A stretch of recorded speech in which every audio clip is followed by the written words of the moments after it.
ఇదంతా నీ పిచ్చి కాకపోతే? తండ్రి, మీరు సావధానముగా సావకాశముగా వింటానంటే నేనొక్క విషయము చెప్పదలచితిని.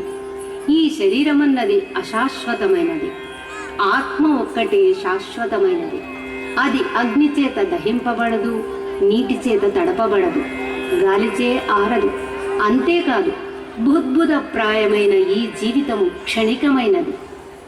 అమ్మా, ఆడపిల్లకు జన్మనిచ్చినందులకు ఆమె అచ్చట ముచ్చట తీర్చి తద్వారా ఆనందమును పొందవలసిన బాధ్యత మాపై ఉన్నది. అది తీరినట్లు లేదే అని మా ఆరాటము తల్లి.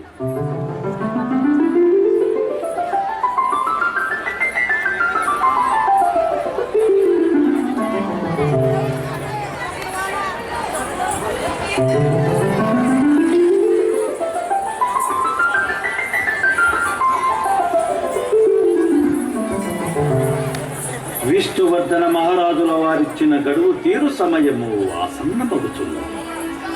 ఇంతవరకు ఏ నిర్ణయము కైకొనబడలేదు. ఏమిటో అంత అగమ్యముగా గోచరించుచున్నది. ఏదైనా తరుణోపాయం ఆలోచించి సమస్య నుండి గట్టెక్కించండి గురుదేవ.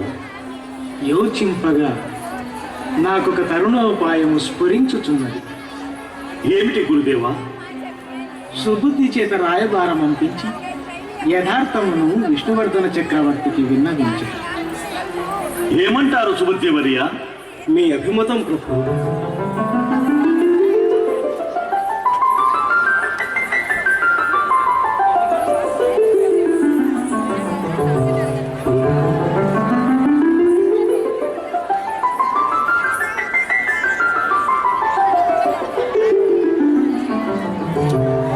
మహారాజుల వారికి జయము జయము. మీ దర్శనార్థము వెల్గొండపురము నుండి సుబుద్ధియట రాయబారిగా వచ్చి నీ దర్శనము కొరకు వేచి ఉన్నారు ప్రభు. అవశ్యము ప్రవేశింపుడు. చిత్తము ప్రభు. మహారాజుల వారికి ప్రణామము. నన్ను అందరూ సుబుద్ధి అని అందరు. కుసుమశ్రేష్ఠ రాజు వారి సందేశము గైకొని దూతగా వచ్చింది ప్రభు. ఏమిటో సందేశం? త్వరగా విన్నవింపుడు. ఇంతకు వారు సమ్మతించినట్లే కదా? మన్నించండి ప్రభు. వివాహ విరమణ విషయమై నన్ను రాయబారిగా పంపిణీ ప్రభు. ఎంతటి కండకావరము నా మాటను తిరస్కరించిరా?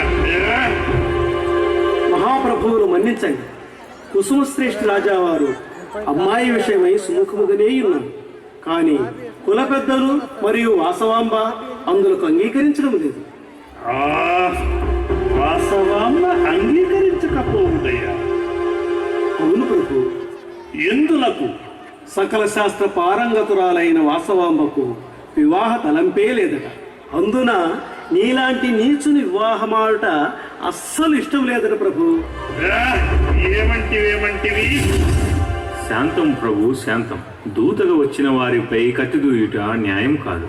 దూతగా వచ్చినందులకు బ్రతికిపోయేది. ఇదిగో చూడుము, వీలైనంత త్వరలో మంది బలముతో మీ రాజ్యంపైకి దండయాత్రకు వస్తున్నట్లు నా మాటగా మీ రాజుకు ఎరింగి. మరి నాకు ఇక సెలవా ప్రభు? మీరిక వెళ్ళవచ్చు.